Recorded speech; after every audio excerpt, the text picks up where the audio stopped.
നിത്യത തീർക്കുന്ന നിമിഷങ്ങൾ എന്ന ഈ പ്രോഗ്രാമിലേക്ക് എല്ലാ മാന്യ പ്രേക്ഷകർക്കും സ്വാഗതം.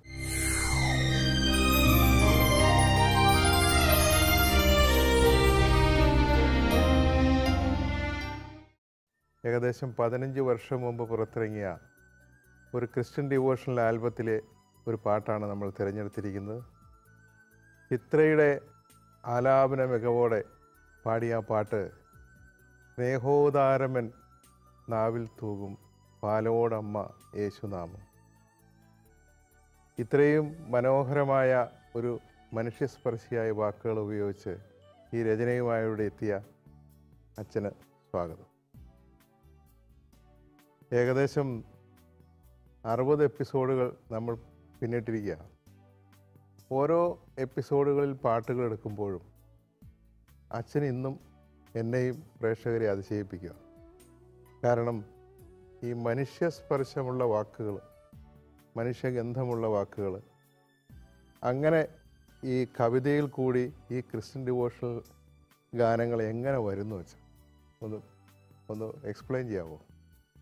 ഓരോ കാലത്ത് എഴുതുകയും അത് റെക്കോർഡ് ചെയ്യപ്പെടുകയും പ്രചരിക്കുകയും ചെയ്ത ഗാനങ്ങളാണല്ലോ നമ്മൾ തിരഞ്ഞെടുക്കുന്നത്. അങ്ങനെ 700ഓളം ഗാനങ്ങളിൽ നിന്ന് നമ്മളിങ്ങനെ തിരഞ്ഞെടുക്കുന്നത് കൊണ്ട് ഏറ്റവും ഇഷ്ടപ്പെടുന്നതിനെ നോക്കി തിരഞ്ഞെടുക്കുന്നതുകൊണ്ട് സംഭവിക്കുന്നതാണ്. ഈ ഗാനത്തെക്കുറിച്ച് പറയുമ്പോൾ ഞാൻ ഏറ്റവും അധികം എൻ്റെ ഗാനങ്ങളിൽ ഇഷ്ടപ്പെടുന്ന ഒരു ഗാനമാണ്. പക്ഷേ ഇത് പ്രചാരം കിട്ടാതെ പോയ ഒരു പാട്ടാണ്. പക്ഷേ ശാലോമിൻ്റെ എപ്പിസോഡിൽ വരുമ്പോൾ ഇത് കൂടുതൽ ശ്രദ്ധിക്കപ്പെടാനിടയാകുമല്ലോ എന്ന സന്തോഷം എനിക്കുണ്ട്. പ്രത്യേകിച്ച് വിശ്വാസവുമായിട്ട് ബന്ധപ്പെട്ട ഒരു രചന കൂടിയാണിത്. മാതൃത്വത്തിൻ്റെ ഏറ്റവും ലാവണ്യപൂർണമായൊരു പ്രകാശനമാണല്ലോ അമ്മയുടെ മടിയിലിരുന്ന് പാല് നുകരുന്ന ഒരു കുഞ്ഞ്. അപ്പോൾ വാസ്തവത്തിൽ അമ്മ കുഞ്ഞിൻ്റെ നാവിലേക്ക് പാല് തൂകി കൊടുക്കുമ്പോൾ ആ വലിയ ആ സ്നേഹത്തിൻ്റെ ആവിഷ്കാരം ബോധമണ്ഡലത്തിൽ നിൽക്കുന്നില്ലെങ്കിൽ പോലും ഏതൊരു മനുഷ്യൻ്റെയും അബോധമണ്ഡലത്തിൽ വലിയൊരു സാന്ത്വനമായിട്ട് നിൽക്കുന്നുണ്ട്. അമ്മയുടെ സ്നേഹസ്പർശമായിട്ട് നിൽക്കുന്നുണ്ട്. ആ ഒരു മുലപ്പാല് കൊടുത്ത കൂടെ ആ പാല് തൂകുന്നതിനൊപ്പം കുഞ്ഞിൻ്റെ മുഖത്ത് നോക്കി പുഞ്ചിരിച്ചുകൊണ്ട് അമ്മ ഈശോ ഈ ഒരു നാമം കൂടി വിശ്വാസിയായ അമ്മ കൊടുക്കുന്നുണ്ട്. അങ്ങനെ അമ്മയിൽ നിന്ന് നേരിട്ട് ലഭിക്കുന്ന ഒരു സന്ദേശം അല്ലെങ്കിൽ ഒരു എന്താ പറയുക വിശ്വാസത്തിൻ്റെ ഒരു കടന്നുവരവ് ഈ സമയത്ത് നടക്കുന്നുണ്ട്. അപ്പം വിശ്വാസം എന്ന് പറയുന്നത് പകർന്നു കിട്ടുന്നതാണല്ലോ. അപ്പം അമ്മയുമായുള്ള സമ്പർക്കത്തിലൂടെ കുഞ്ഞിലേക്ക് പകർന്നു കിട്ടുന്ന ആ വിശ്വാസത്തിൻ്റെ ആഴം വലുതാണ്. അതിനാണ് നമ്മൾ പാരമ്പര്യത്തിൻ്റെ വിശ്വാസം എന്നൊക്കെ പറയുന്നത്. ചുരുക്കത്തിൽ ഒരു കുഞ്ഞിന് ലഭിക്കുന്ന ഏറ്റവും വലിയ ജീവൻ്റെ ആധാരമായി കുഞ്ഞിൽ നിലനിൽക്കുന്നത് അമ്മയുടെ അമ്മിഞ്ഞപ്പാലാണല്ലോ. ഏതാനും നാളത്തേക്ക് അമ്മിഞ്ഞപ്പാൽ കൊണ്ട് മാത്രമല്ല ഒരു കുഞ്ഞ് ജീവിക്കുന്നത്. അപ്പം വളർച്ചയുടെ അടിത്തറയായി ആധാരമായി എന്ന് പറഞ്ഞാൽ ജീവൻ്റെ ആധാരമായി ലഭിക്കുന്ന അമ്മിഞ്ഞപ്പാലിനോടൊപ്പം വിശ്വാസത്തിൻ്റെ പാലുകൂടി ഈശോ എന്ന നാമം അമ്മയിലൂടെ ആ കുഞ്ഞിലേക്ക് പകർന്നു കിട്ടുകയാണ്. അപ്പോൾ അത് ആധ്യാത്മിക ജീവിതത്തിൻ്റെ ആധാരമായി നിൽക്കുകയാണ്. അപ്പം ഈശോ എന്ന് പറയുമ്പോൾ തന്നെ പേരും ആളും ഒന്നാണല്ലോ. അപ്പം ദൈവത്തെ ഒരാളായി തന്നെ ഈശോനാമത്തിലൂടെ അല്ലെങ്കിൽ യേശുനാമത്തിലൂടെ കുഞ്ഞിനെ ലഭിക്കുകയാണ് ചെയ്യുന്നത്. ഒരമ്മ ഏറ്റവും കൂടുതൽ ആത്മനിർവൃതി അനുഭവിക്കുന്ന ഒരു നിമിഷം വെച്ചാൽ അതിന് കുഞ്ഞിന് പാല് കൊടുക്കുന്ന നിമിഷം. അപ്പോൾ ആ കുഞ്ഞിനോടുള്ള അമിതമായ സ്നേഹവും വാത്സല്യത്തോടൊപ്പം ഈ വിശ്വാസവും കൂടി പകർന്നു കൊടുത്തു എന്നല്ലേ അച്ഛൻ എഴുതി വച്ചിരിക്കുന്നത്? തീർച്ചയായിട്ടും. സ്നേഹോദാരമൻ നാവിൽ തൂകി പാലോടമ്മ യേശുനാമം. ഉദാരമായ സ്നേഹത്തിൻ്റെ വാത്സല്യത്തിൻ്റെ എല്ലാം പ്രകാശനമാണ്, ഒരു ബന്ധം സ്ഥാപിക്കലാണ്. അപ്പോൾ അത്രമാത്രം ഉദാരത ഈ വിശ്വാസം കൊടുക്കുന്നതിനകത്തും വിശ്വാസിയായ ഒരു അമ്മ താല്പര്യം എടുക്കുന്നു എന്നുള്ളതാണ്. നമുക്കിതിൻ്റെ പല്ലവി ഒന്ന് കേട്ടു നോക്കാം. സ്നേഹോദാരമെന്നാവിൽ തൂകി പാലോടമ്മ യേശുനാമം വിചാരങ്ങളിൽ ശ്വാസനിശ്വാസങ്ങളിൽ പുണ്യവസന്തമായി പൂത്തുലഞ്ഞിടുന്ന സാന്ത്വനധാരയേശു സ്നേഹോദാരമെന്നാവിൽ തൂകി പാലോടം യേശുനാമം. ഈ പല്ലവി കേട്ട് 2-3 പേര് എന്നോട് ഇങ്ങനെ ചോദിച്ചിട്ടുണ്ട്, ഈ പാലോടമ്മ എന്ന പ്രയോഗം ഗ്രാമാറ്റിക്കലാണോ സാഹിത്യ വഴിയായിട്ട് ശരിയാണോ എന്നൊക്കെ ചോദിച്ചിട്ടുണ്ട്. അത് എന്നോടും ചിലർ ചോദിച്ചിട്ടുണ്ട്. കാരണം പ്രത്യേകിച്ച് എൻ്റെ പാട്ടുകളെയൊക്കെ എന്തെങ്കിലും ഒരു തെറ്റ് കണ്ടുപിടിക്കാൻ ശ്രമിക്കുന്നവരുണ്ട്. എനിക്ക് സന്തോഷമാണ്. പക്ഷേ പാലോടമ്മ എന്ന പ്രയോഗത്തിനകത്ത് ഒരു തെറ്റുമില്ല. കാരണം കാവ്യഭാഷയിൽ ഉപയോഗിക്കുമ്പോൾ ചില കാര്യങ്ങളെ ധ്വനിപ്പിച്ചാൽ മതി. ഉദാഹരണത്തിന് കുമാരനാശാൻ്റെ ചിന്താവിഷ്ടയായ സീത എന്ന കാവ്യത്തിൽ സുധർ മാമിനിയോട് അയോധ്യയിൽ ഗതരായോരളവ് അന്നരന്തിയിൽ, അതായത് സുധർ മാമിനിയോട് അയോധ്യയിൽ എന്ന് പറഞ്ഞാൽ അതിൻ്റെ അർത്ഥം മാമിനിയോടൊപ്പം അയോധ്യയിൽ പോയപ്പോൾ. അപ്പം മാമിനിയോടൊപ്പം എന്ന് പറഞ്ഞിട്ടില്ല, സുധർ മാമിനിയോട് അയോധ്യയിൽ എന്നേ പറഞ്ഞിട്ടുള്ളൂ. അപ്പം അത്രയും പറയുമ്പോൾ തന്നെ അതിനപ്പുറം അത് ധ്വനിച്ചു കഴിഞ്ഞു എന്ന് പറയുന്ന പോലെ സ്നേഹോദാരമൻ നാവിൽ തൂവി പാലോടമ്മ യേശുനാമം. അപ്പോൾ യേശുനാമം പാലോടൊപ്പം കൊടുത്തു എന്നുള്ളത് അതിനകത്ത് വളരെ വ്യക്തമാണ്. പിന്നെ സ്ട്രിക്റ്റായിട്ട് വളരെ കർക്കശമായിട്ടൊക്കെ ഗ്രാമറിന് അങ്ങേയറ്റം പ്രാധാന്യം കൊടുക്കുന്ന ഒരു കവിതയെ പരിക്കേൽപ്പിക്കുന്നുണ്ട്. അത് വേറെ കാര്യം. പിന്നെ ഈ ശ്വാസനിശ്വാസങ്ങളിൽ അത് ഇൻടേക്ക് ആൻഡ് ഔട്ടേക്ക് എന്നാണ് അച്ഛൻ എന്താ ഉദ്ദേശിച്ചത്? മാത്രമല്ല, ജീവിതത്തിലെ സമഗ്രതയിൽ ഞാൻ ഉദ്ദേശിക്കുന്നത്. ഉദാഹരണത്തിന് എൻ്റെ വിചാരമാണല്ലോ മനുഷ്യനെ നയിക്കുന്നത്. ഞാൻ എന്ത് ചിന്തിക്കുന്നു, എൻ്റെ ധാരണകൾ. അപ്പോൾ എൻ്റെ ദൈവസങ്കല്പങ്ങൾ, ദൈവത്തെക്കുറിച്ചുള്ള എൻ്റെ ധാരണകളെ മുഴുവനും യേശുനാമം നിയന്ത്രിക്കുന്നുണ്ട്. യേശു എന്ന ആളാണ് നിയന്ത്രിക്കുന്നത്. അപ്പോൾ എൻ്റെ ദൈവചിന്ത യേശുവുമായി ബന്ധപ്പെട്ട് നിൽക്കുന്നു. യേശുവുമായിട്ട് ബന്ധപ്പെട്ട ദൈവചിന്തയ്ക്ക് മാത്രമേ ഒരാളെ രക്ഷിക്കാനായിട്ട് സാധിക്കുകയുള്ളൂ. അതോടൊപ്പം തന്നെ എൻ്റെ ശ്വാസനിശ്വാസങ്ങൾ എന്ന് പറയുമ്പോൾ എൻ്റെ വികാരങ്ങളും എൻ്റെ ആകത്തുക അവിടെ ഉണ്ട്. ഞാൻ ശ്വസിക്കുകയും നിശ്വസിക്കുകയും ചെയ്ത് വളർന്നുകൊണ്ടിരിക്കില്ലേ. അപ്പോൾ നിരന്തരമായ എൻ്റെ വളർച്ച, ആ വളർച്ചയിലുടനീളം എനിക്ക് സാന്ത്വനമായി തരുന്നത് ഈശോയാണ്. ഈശോ നാമം എന്ന് പറയുമ്പോൾ ഈശോ ആണ്, ഈശോ എന്ന ആളാണ്. അതാണല്ലോ നടപടി പുസ്തകത്തിൽ പറയുന്നുണ്ടല്ലോ, അപ്പസ്തോല പ്രവർത്തനങ്ങളിൽ, ഈ മുടന്തനെ സൗഖ്യപ്പെടുത്തിയത് ഈശോ എന്ന നാമമാണെന്ന് പറയുന്നത്. എന്ന് പറഞ്ഞാൽ ഈശോ എന്ന ആളും ഈശോ എന്ന നാമവും ഒന്നാണ്. അപ്പം ഈശോ എന്ന് പറയുമ്പോൾ തന്നെ ചരിത്രത്തിൽ ജീവിച്ച ദൈവത്തിൻ്റെ കാണപ്പെട്ട രൂപമായ എന്നെ കാണുന്നവൻ ദൈവത്തെ കാണുന്നു എന്ന് പറഞ്ഞ ഈശോയെ നമ്മൾ കണ്ടുവരുന്നത്. അപ്പോൾ അതുകൊണ്ട് എൻ്റെ ജീവിതത്തെ മുഴുവനും സ്വാധീനിക്കുന്ന ഓരോ നിമിഷവും, കാരണം ശ്വാസവും നിശ്വാസവും എൻ്റെ ജീവൻ്റെ ചാക്രിക ചലനമാണ്. അവിടെയെല്ലാം ഈശോ എന്നിൽ നിറഞ്ഞു നിൽക്കുന്നത് അങ്ങനെ സാന്ത്വനമായിട്ട്. അതിനൊരു വേറൊരു കാരണം കൊണ്ടുണ്ട്. അമ്മ നൽകുന്ന അമ്മിഞ്ഞിപ്പാലുണ്ടല്ലോ, അത് അമ്മയുടെ സ്നേഹത്തിൻ്റെ ഒരു സാന്ത്വനമായിട്ടാണ് ഒരു കുഞ്ഞ് സ്വീകരിക്കുന്നത്. അപ്പം വ്യക്തിത്വ വികാസത്തിലും വളർച്ചയിലും ഈ ഒരു അമ്മയുടെ സ്നേഹം കിട്ടിയ ഒരു കുഞ്ഞിൻ്റെ വ്യക്തിത്വത്തിൻ്റെ വളർച്ചയ്ക്ക് ഒരു പ്രത്യേകതയുണ്ട്. എന്നും ഒരു സാന്ത്വനമായിട്ട്, ഒരു ഉള്ളുറപ്പായിട്ട് ഈ സ്നേഹം അവിടെ കുടികൊള്ളുന്നുണ്ട് എന്ന് പറഞ്ഞ പോലെ അതോടുകൂടി കിട്ടിയ യേശുനാമം, ആ വിശ്വാസം, യേശുനാമം എന്ന് പറഞ്ഞാൽ യേശുവിലുള്ള വിശ്വാസം, യേശുവിനെ കിട്ടിയെന്നുള്ളതാണ്. അത് എന്നെ സംബന്ധിച്ച്, അല്ലെങ്കിൽ ഏതൊരു വിശ്വാസിയെ സംബന്ധിച്ച് ജീവിതത്തിലുടനീളം സാന്ത്വന ധാരയായി, ധാര എന്ന് പറയുമ്പോൾ തന്നെ നിരന്തരം വന്നുകൊണ്ടിരിക്കുന്നില്ലേ, അത് ഒരാളെ നിലനിൽക്കുകയാണ് ചെയ്യുന്നത്. അതിനകത്ത് ഈ സംഗീത സംവിധായകനും അതിനകത്തൊരു കോൺട്രിബ്യൂഷൻ നടത്തിയിട്ടുണ്ട്. അവിടെ ഈ ഷോ കഴിഞ്ഞൊരു സൈലൻസ് കൊടുത്തിട്ടുണ്ട്.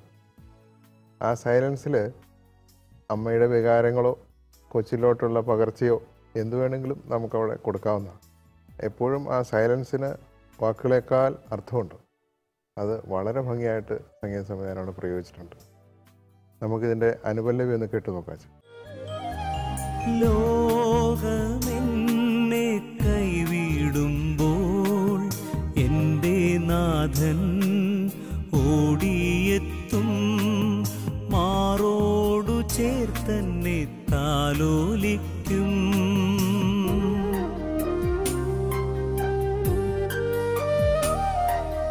ലോകമെന്നെ കൈവിടുമ്പോൾ എൻ്റെ നാഥൻ ഓടിയെത്തും, മാറോടു ചേർത്തന്നെ താലോലിക്കും. കാരുണ്യരൂപനൻ ജീവന്റെ ജീവനായുള്ളിൽ വരും, എന്നുമെന്നും ആനന്ദമേകിടും. സ്നേഹോദാരമെന്നാവിൽ തൂകി പാലോടമ്മ യേശുനാമം. ഈ അനുപല്ലവിയിൽ വരുമ്പോൾ സാധാരണ ഭാഷയെ പറഞ്ഞിരിക്കുന്നതാണ്, എങ്കിലും ഒരു വിശ്വാസിയുടെ ജീവിതത്തിൽ ഉണ്ടാകുന്ന അനുഭവങ്ങളാണ്. ലോകം കൈവിടുക എന്ന് പറഞ്ഞാൽ പ്രതികൂല സാഹചര്യങ്ങൾ നേരിടുക, പ്രിയപ്പെട്ടവരെ തിരസ്കരിക്കുക, ഏറ്റെടുത്ത കാര്യങ്ങൾ പരാജയപ്പെടുക, ഇങ്ങനെയുള്ള തകർച്ചയുടെയൊക്കെ നിമിഷങ്ങളിൽ ഈ വിശ്വാസത്തിൻ്റെ അടിത്തറ ഉറച്ചു നിൽക്കുന്ന ഒരാളെ സംബന്ധിച്ചിടത്തോളം അവിടെ ലോകം കൈവിടുന്ന ഒരു നേരത്ത് ഈശോ വന്ന് സ്വീകരിക്കുന്ന ഒരു അനുഭവം, ആ പരിപാലനയിലുള്ള വിശ്വാസം, എൻ്റെ കർത്താവ് എൻ്റെ കാര്യങ്ങളിൽ ഇടപെടുമെന്നും അവിടുന്ന് എൻ്റെ കാര്യങ്ങളെല്ലാം നേരെയാക്കി തരുമെന്നുള്ള ആ ഉറപ്പ്, ആ വിശ്വാസത്തിൻ്റെ ഉറപ്പാണ് വാസ്തവത്തിൽ ഒരു വ്യക്തിയുടെ പ്രശ്നത്തെ നേരിടാനായിട്ട് ഒരാളെ സഹായിക്കുന്നത്. സത്യത്തിൽ നമ്മുടെ ജീവിതത്തിലെ പ്രശ്നങ്ങളെന്ന് പറയുന്നത് സാധാരണ ആളുകൾ നോക്കിക്കാണുന്ന പ്രശ്നങ്ങളല്ല. പിന്നെ പ്രശ്നത്തെ നേരിടാൻ ഒരാൾക്ക് വിശ്വാസവും കൃപയില്ലാതായിരിക്കുന്നു എന്നുള്ളതാണ് പ്രശ്നം. സാമ്പത്തികമായിരിക്കാം പ്രശ്നം, സാമ്പത്തികമല്ല പ്രശ്നം. ഈ സാമ്പത്തികമായ ഞെരുക്കത്തിൽ, ഇല്ലായ്മയിൽ എൻ്റെ ദൈവം എന്നെ സഹായിക്കുമെന്ന് പോസിറ്റീവായിട്ട് വിശ്വാസപരമായിട്ട് ചിന്തിക്കാൻ കഴിഞ്ഞാൽ പ്രശ്നം തീർന്നു. വിശ്വസിക്കാൻ കഴിഞ്ഞാൽ പ്രശ്നം തീരും. ഈ മലയോട് മാറാൻ പറഞ്ഞാൽ മാറുമെന്ന് പറഞ്ഞവൻ മാറും, അത് ചുമ്മാ പറഞ്ഞല്ല. അപ്പോൾ വിശ്വാസി എപ്പോഴും പ്രശ്നങ്ങളെ അതിജീവിച്ച് ആ ഒരു സന്തോഷവും സുഖവും അനുഭവിക്കും. അതാണ് ലോകം കൈവിടുമ്പോൾ അവിടെ തന്നെ ഓടി വന്ന് സ്വീകരിക്കുമെന്നും അവിടുന്ന് എൻ്റെ കാര്യത്തിൽ ഇടപെടുമെന്നൊക്കെ പറയാൻ കാരണം. ഇതിനകത്തും ഈ ലാസ്റ്റ് പോർഷനിൽ ആ സൈലൻസ് വീണ്ടും റിപ്പീറ്റ് ചെയ്തിട്ടുണ്ട്. അതും ഒരു ഊട്ടി ഉറപ്പിക്കില്ല. പിന്നീട് ഞാൻ രണ്ടാമത് ഇന്ന് ചിന്തിച്ചപ്പോൾ, നമ്മളിത് ഒറിജിനലൊരു ഫീമെയിൽ വേർഷൻ പാട്ടല്ലേ, അതെ, നമുക്ക് വേണ്ടി ഇന്നിവിടെ പാടിയിരിക്കുന്നത് ഷിബു ആൻ്റണിയാണല്ലോ. അപ്പോൾ യഥാർത്ഥത്തിൽ ഒരു മാതാവിൻ്റെ ഒരു ആത്മനിർവൃതിയെപ്പറ്റി നമ്മൾ ആദ്യം പറഞ്ഞെങ്കിലും ഇതിനോടൊപ്പം തന്നെ ഒരു പിതാവിനുമുണ്ട് ആ ആത്മനിർവൃതി. തീർച്ചയായിട്ടും ഇല്ലേ? അപ്പോൾ ആ നിർവൃതി പൂർണ്ണമായിട്ട് ഉൾക്കൊണ്ട് ഷിബു നമുക്ക് വേണ്ടി അത് റെൻഡർ ചെയ്തിട്ടുണ്ട്. അച്ഛൻ നന്നായിട്ട് പാടിയിട്ടുണ്ട്. നമ്മൾ അനുപല്ലവി പാടിപ്പിച്ചപ്പോൾ അച്ഛനൊരു വാക്ക് മാറ്റി പ്രയോഗിച്ചിട്ടുണ്ട്. നമ്മൾ ഒറിജിനൽ പാടിയിരിക്കുന്നതും ഇപ്പോൾ നമ്മൾ പാടിച്ചിരിക്കുന്നതും തമ്മിൽ ആ വാക്ക് ഓർക്കുന്നുണ്ടോ? അതായത്, നീ എന്നിൽ വരുമ്പോൾ എനിക്ക് നീ എന്ന ഒരു ആശ്രയമാണ്. അതിന് പകരം, ആശ്രയം എന്ന വാക്കിന് പകരം നീ എന്നിൽ ആനന്ദമായി വസിക്കുന്ന മാറ്റിയത്. ആശ്രയത്തിന് പകരം ആനന്ദം. സത്യത്തിൽ പിന്നീട് ഞാനിങ്ങനെ ആലോചിച്ചപ്പോൾ ആശ്രയം വിശ്വാസത്തിൻ്റെ ഒരു ഗുണമാണല്ലോ, ആശ്രയിക്കൽ. അപ്പോൾ ഈശോ വരുമ്പോൾ പിന്നെ ആശ്രയമല്ല, ഈശോ വന്നു കഴിയുമ്പോൾ പിന്നെ പൂർണ്ണമായ ആനന്ദമാണ്, ഒരു ആനന്ദമായിട്ട് മാറുകയാണ്. അപ്പോൾ ഒരു വളർച്ച, ഈ അനുഭവത്തിലുള്ളൊരു വളർച്ച അവിടെ കൊടുക്കാമെന്ന് വിചാരിച്ചാണ് ആശ്രയത്തിന് പകരം ആനന്ദമാക്കിയത്. അതുകൊണ്ട് ആശ്രയം അവിടെ ഇല്ലെന്ന് വരുന്നില്ല, നിരന്തരമായ ആശ്രയമുണ്ട്. പക്ഷേ ആശ്രയത്തിൻ്റെ ഇടയിൽ കൂടെ ആയിരിക്കുന്ന ഈശോയുടെ ആ സഹവാസത്തിൻ്റെ ആനന്ദവും കൂടി ഉണ്ടെന്നുള്ളതാണ്. അതെപ്പോഴും നല്ല വെച്ചു. നമ്മളൊരു ആത്മശോധന ചെയ്യണവരെയാണല്ലോ. അന്ന് എഴുതിയപ്പോൾ അന്നത്തെ സാഹചര്യത്തിൽ എഴുതിയത് അങ്ങനെ ആയിപ്പോയി. പിന്നീട് കറക്ഷൻ ആവശ്യം വന്നപ്പോൾ തീർച്ചയായിട്ടും ചെയ്യണത്.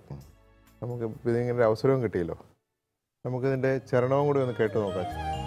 നാശമെന്നെ ചൂഴ്ന്നിടുമ്പോൾ, ഭീതി എന്നിൽ ഏറിടുമ്പോൾ, രക്ഷയെനിക്കങ്ങു കൈവരുത്തും.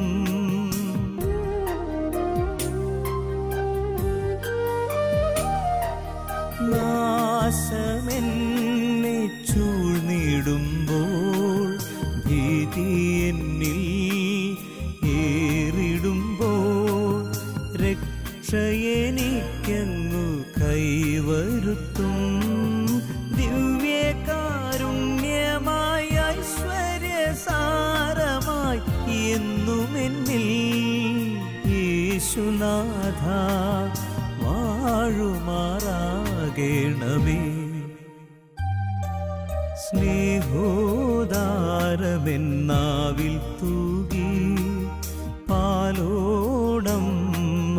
യേശുനാമം എൻ്റെ വിചാരങ്ങളിൽ ശ്വാസനിശ്വാസങ്ങളിൽ പുണ്യവസന്തമായി പൂത്തുലഞ്ഞിടുന്ന സാന്ത്വനധാര യേശു.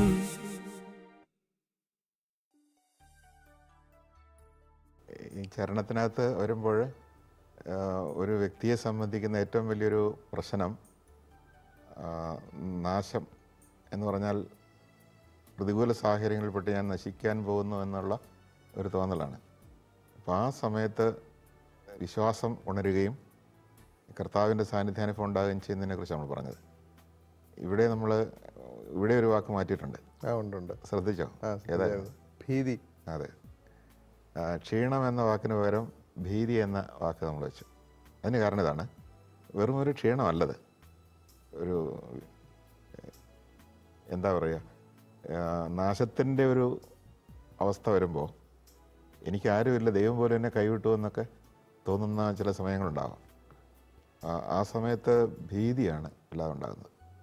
അപ്പോൾ ഭീതി എന്ന് പറയുന്നത് കൃപയില്ലായ്മയുടെ ഒരു അടയാളം കൂടിയാണത്, ആരുമില്ലാത്ത ഒരവസ്ഥയാണ്. അപ്പോൾ ആ സമയത്താണ് കർത്താവിൻ്റെ സാന്നിധ്യത്തിൻ്റെ അനുഭവം വരുന്നത്. അപ്പോൾ ആ സാന്നിധ്യാനുഭവം നമുക്ക് ഏറ്റവും സ്പഷ്ടമായി ലഭിക്കുന്നത് ഒരു വിശ്വാസിയെ സംബന്ധിച്ചിടത്തോളം വിശുദ്ധ കുർബാനയിലാണ്. സ്വർഗത്തിൽ നിന്നിറങ്ങി വന്ന ജീവനുള്ള അപ്പം ഞാനാണ് എന്ന് പറഞ്ഞുകൊണ്ട് നമുക്ക് ഉറപ്പായിട്ട് ഈശോ ഇവിടെ ഉണ്ട് എന്ന് അസന്നിഗ്ധമായിട്ട് അനിഷേധ്യമായിട്ട് നമുക്ക് പറയാവുന്ന ഒരു ഇടം വിശുദ്ധ കുർബാനയാണ്. അപ്പം വിശുദ്ധ കുർബാനയുടെ സാന്നിധ്യം, ആ വിശുദ്ധ കുർബാന സ്വീകരിക്കുമ്പോൾ ഒരു വ്യക്തിക്കുണ്ടാകുന്ന വിശ്വാസത്തിൻ്റെ ബലം, നീ എൻ്റെ ശരീരം ഭക്ഷിക്കുന്നില്ലെങ്കിൽ നിനക്ക് ജീവനുണ്ടായിരിക്കുകയില്ല എന്ന് അവിടുന്ന് പറയുമ്പോൾ അതിൻ്റെ ആവശ്യം. അപ്പം വിശുദ്ധ കുർബാനയിൽ കേന്ദ്രീകൃതമായ ഒരു വിശ്വാസ ജീവിതത്തിൻ്റെ ആവശ്യമാണ് ഇതിനകത്ത് നമ്മൾ പറയുന്നത്. അപ്പം അങ്ങനെ വിശുദ്ധ കുർബാനയിൽ കേന്ദ്രീകൃതമായ ഒരു സഭാ ജീവിതത്തിൽ ഞാൻ ഭാഗവാക്കാകുമ്പോൾ അവിടെ നിരന്തരം എൻ്റെ ഈശോയുടെ സാന്നിധ്യത്തിൻ്റെ സാന്ത്വനവും സുഖവും ബലവും രക്ഷയായിട്ട് എനിക്ക് അനുഭവപ്പെടും. അതാണ് ഭീതി എന്ന വാക്ക് ആണ് കുറച്ചുകൂടെ അവിടെ സ്യൂട്ട്. തീർച്ചയായിട്ടും. കാരണം ഭീതി എന്ന് പറയുന്നത് അരക്ഷിതാവസ്ഥയുടെ അടയാളം. ക്ഷീണം എന്ന് പറയുന്നത് വേണമെങ്കിൽ ഏത് വിശുദ്ധനും ക്ഷീണം ഉണ്ടാവും. അതെ, ശരിയാകും. ക്ഷീണത്തിനപ്പുറത്ത് അപ്പോൾ ഈ കാലോചിതമായ ചിന്തകളിലൂടെ ഈ മാറ്റങ്ങൾ വരുത്താൻ, കാരണം ഈ പാട്ട് എഴുതുന്ന സമയത്ത് ഒരു പാട്ടങ്ങ് വെച്ചു കൊടുത്തു, അല്ലെങ്കിൽ ഒരു വാക്കങ്ങ് വെച്ചു കൊടുത്താൽ പാടിക്കഴിഞ്ഞാൽ പിന്നെ തീർന്നില്ലേ, പിന്നെ നമുക്കൊന്നും ചെയ്യാൻ പറ്റത്തില്ല. പലപ്പോഴും ഞാൻ വല്ലാതെ ഞെരുങ്ങിയിട്ടുണ്ട്. ഈ വാക്കല്ലായിരുന്നു അവിടെ വേണ്ടിയിരുന്നത്. വലിയൊരു തിരക്കനുഭവപ്പെടും ഈ പാട്ട് പാടുമ്പോൾ. ചിലപ്പോൾ അച്ഛാ ഈ വാക്ക് വെക്കുന്നില്ല, അതിന് വേറൊരു വാക്ക് വെച്ച് തരാമോ, അല്ലെങ്കിൽ ഈ വരി ഒന്ന് പൊളിച്ചെഴുതി തരാമോ എന്നൊക്കെ ആ മോമെൻറ്റിൽ നമ്മൾ ഇങ്ങനെ ഗായകൻ നിൽക്കുകയാണേ, റെഡിയായിട്ട് പാടിക്കൊണ്ട് മൈക്രോഫോണൊന്നും നിൽക്കില്ലേ. ഈ സമയത്ത് അങ്ങനെ പറയുമ്പോൾ പെട്ടെന്ന് നമ്മൾ ചില വാക്കുകൾ മാറ്റി വെച്ച് കൊടുക്കുകയും അല്ലെങ്കിൽ വരി മാറ്റി വേറൊരു വരി കൊടുക്കുകയൊക്കെ ചെയ്യേണ്ടി വരുന്നുണ്ട്. അപ്പോൾ ഉണ്ടാകുന്ന ആ ഒരു കുറവ് ചിലപ്പോൾ പാടി കഴിഞ്ഞായിരിക്കാം കേൾക്കുന്നത്. അപ്പോൾ പിന്നെ അത് തിരുത്താൻ നിവൃത്തിയില്ല. ഏതായാലും ദൈവം നമുക്കൊരു അവസരം ഇങ്ങനെ തിരുത്താനായിട്ട് കിട്ടിയല്ലോ, അത് നമുക്ക് സന്തോഷമായിട്ട് എടുക്കാം. അതിനെ തിരുത്താനുള്ള ഒരു മനോഭാവം അച്ഛനും ഉണ്ടായല്ലോ, അതാണ് വലിയ കാര്യം. അല്ല, അത് തെറ്റ് വന്നു എന്ന് പറയാനും ഇതിനേക്കാൾ നല്ലത് ഇതായിരുന്നു എന്ന് പറയാനും സന്തോഷമുള്ളൂ. കാരണം നമ്മുടെ പരിമിതി നമുക്കറിയാലോ. ഇതിങ്ങനെ വരുന്നു എഴുതുന്നു എന്നല്ലാതെ. നമുക്ക് ഈ പാട്ടൊന്ന് മുഴുവനായിട്ട് കേട്ട് നോക്കാം അച്ഛൻ.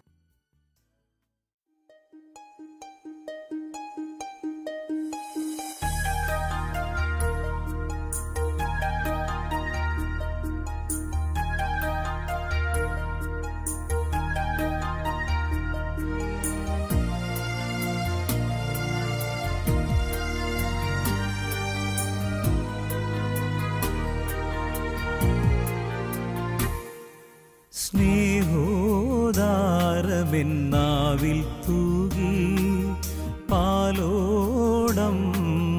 യേശുനാമം എൻ്റെ വിചാരങ്ങളിൽ ശ്വാസനിശ്വാസങ്ങളിൽ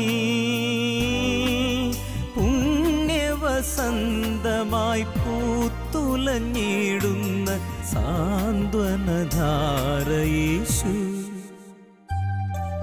സ്നേഹോദാരമെന്നാവിൽ തൂകി പാലോടമ്മ യേശുനാമം.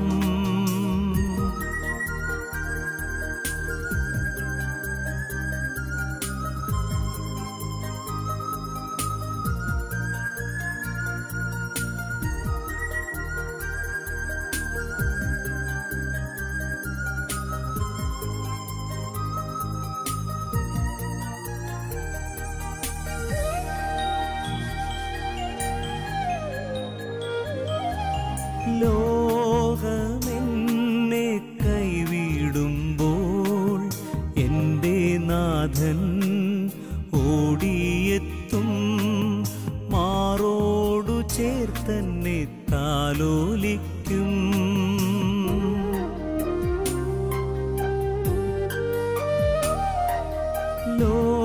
ലോകമെന്നെ കൈവിടുമ്പോൾ എൻ്റെ നാഥൻ ഓടിയെത്തും, മാറോടു ചേർത്തന്നെ താലോലിക്കും. കാരുണ്യരൂപനൻ ജീവന്റെ ജീവനായുള്ളിൽ വരും, എന്നുമെന്നും ആനന്ദമേകിടും. സ്നേഹോദാരമെന്നാവിൽ തൂകി പാലോടമ്മ യേശുനാമം.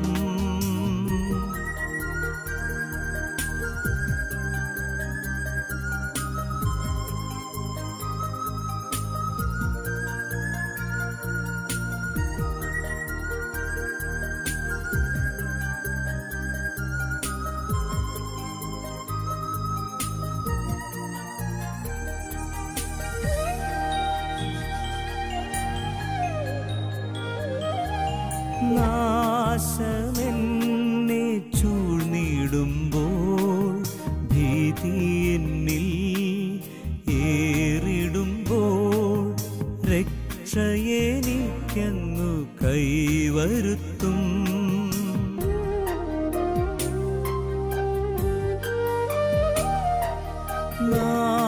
നാശമെന്നെ ചൂഴ്ന്നിടുമ്പോൾ, ഭീതി എന്നിൽ ഏറിടുമ്പോൾ, രക്ഷയെനിക്കങ്ങു കൈവരുത്തും. ദിവ്യകാരുണ്യമായി ഐശ്വര്യസാരമായി എന്നുമെന്നിൽ യേശുനാഥ വാഴുമാറാകണമേ. സ്നേഹോദാരമെന്നാവിൽ തൂകി പാലോടമ്മ യേശുനാമം എൻ്റെ വിചാരങ്ങളിൽ ശ്വാസനിശ്വാസങ്ങളിൽ പുണ്യവസന്തമായി പൂത്തുലഞ്ഞിടുന്ന സാന്ത്വനധാര യേശു. എന്താണെങ്കിലും ഈ രചനയിൽ എപ്പോഴും ഒരു പൂക്കാലം സൂക്ഷിക്കുന്ന അച്ഛന് എങ്ങനെ നന്ദി പറയണമെന്ന് എനിക്കറിയില്ല. കാരണം എപ്പോഴൊക്കെ പാട്ടുകൾ എഴുതണമെന്ന് തോന്നുന്നോ അപ്പോഴൊക്കെ പാട്ടുകൾ എഴുതുകയും അതിങ്ങനെ നാമാവശേഷമായി പോവുകയും ചെയ്യുന്ന കാഴ്ചകൾ നമ്മൾ കണ്ടുകൊണ്ടിരിക്കുന്ന അവസ്ഥയിൽ ഇത് 1999 എഴുതിയ പാട്ടാണ്, ഇന്നും വസന്തമായി തന്നെ നിൽക്കുന്നു. അപ്പോൾ അച്ഛൻ്റെ ഈ രചനാ വൈഭവങ്ങൾ എന്നും ഞങ്ങൾക്കുണ്ടാവട്ടെ, അതിന് അച്ഛനെ ഈശ്വരൻ അനുഗ്രഹിക്കട്ടെ എന്ന് പ്രാർത്ഥിച്ചുകൊണ്ട് അച്ഛന് എല്ലാവിധ നന്ദിയും. ഈ എപ്പിസോഡ് ഇവിടെ പൂർണ്ണമാകുന്നു. അടുത്ത ആഴ്ച ഇതേ ദിവസം ഇതേ സമയത്ത് വീണ്ടും കണ്ടുമുട്ടുന്നവരെ എല്ലാ മാന്യ പ്രേക്ഷകർക്കും നന്ദി. സ്നേഹോദാരമെന്നാവിൽ തൂകി പാലോടമ്മ യേശുനാമം എൻ്റെ വിചാരങ്ങളിൽ ശ്വാസനിശ്വാസങ്ങളിൽ പുണ്യവസന്തമായി പൂത്തുലഞ്ഞിടുന്ന സാന്ത്വനധാര യേശു. സ്നേഹോദാരമെന്നാവിൽ തൂകി പാലോടമ്മ യേശുനാമം